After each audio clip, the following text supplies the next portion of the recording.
À l'aube d'une nouvelle ère pour l'éducation, les gouvernements du monde entier se sont engagés en faveur d'une vision, Éducation 2030, vers une éducation inclusive et équitable de qualité et un apprentissage tout au long de la vie pour tous. Mais les systèmes éducatifs d'aujourd'hui préparent-ils adéquatement les apprenants au monde de demain ? Notre monde change en permanence. Rapides avancées technologiques, mobilités accrues, changements démographiques, accroissement des inégalités et dégradation de l'environnement. Tous ces changements affectent au final la manière dont nous vivons et travaillons.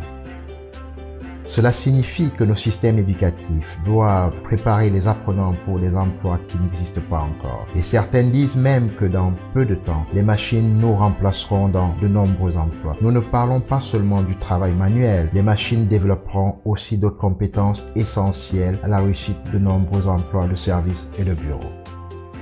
Bien sûr, aujourd'hui, tous les apprenants doivent connaître les bases, telles que la lecture, l'écriture et l'arithmétique. Ils ont aussi besoin de compétences techniques et professionnelles qui les prépareront à des emplois spécifiques dans l'agriculture, le design, l'artisanat ou l'informatique. Mais ces compétences sont-elles vraiment les seules dont ils ont besoin ? Il y a d'autres compétences qui sont importantes dans le monde d'aujourd'hui et elles ont reçu d'innombrables noms. Compétences non cognitives, compétences douces, compétences du 21e siècle, compétences transférables et compétences transversales. Tous ces termes causent énormément de confusion, mais qu'ont-ils tous en commun ? Prenons un peu de recul et regardons les choses dans leur ensemble. Tous ces termes font référence à une idée générale et une perception que nous sommes tous capables de comprendre. Un large éventail de valeurs, d'attitudes, de compétences et de comportements, comme la communication, le leadership et le travail d'équipe. Alors pourquoi sont-ils si importants dans le monde d'aujourd'hui ? Pensez-y, dans tout type d'emploi, que nous soyons dans la politique, la direction, l'enseignement ou le commerce de rue, nous devons être ingénieux, persévérants et avoir l'esprit d'entreprise. Ces compétences sont vraiment pertinentes pour chacun d'entre nous, peu importe notre parcours, notre domaine de travail ou notre statut social.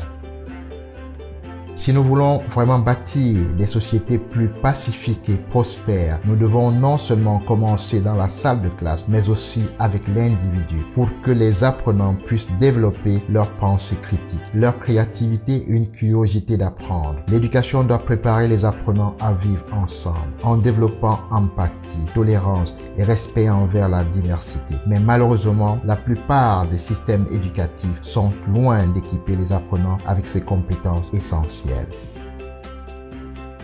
Alors comment pouvons-nous en faire une réalité ? Tout d'abord, ces compétences doivent devenir une priorité dans les politiques éducatives et reconnues dans tous les domaines du curriculum. Les enseignants doivent être soutenus et équipés de stratégies novatrices pour qu'ils deviennent des facilitateurs de l'apprentissage et pas seulement des transmetteurs d'informations. Ils peuvent alors encourager leurs apprenants à travailler en équipe et à s'harmoniser avec le monde qui les entoure. Nous avons aussi besoin d'évaluations qui, au-delà des tests et des examens, donnent de l'importance à ces compétences pour véritablement refléter leurs nombreux talents et leurs capacités.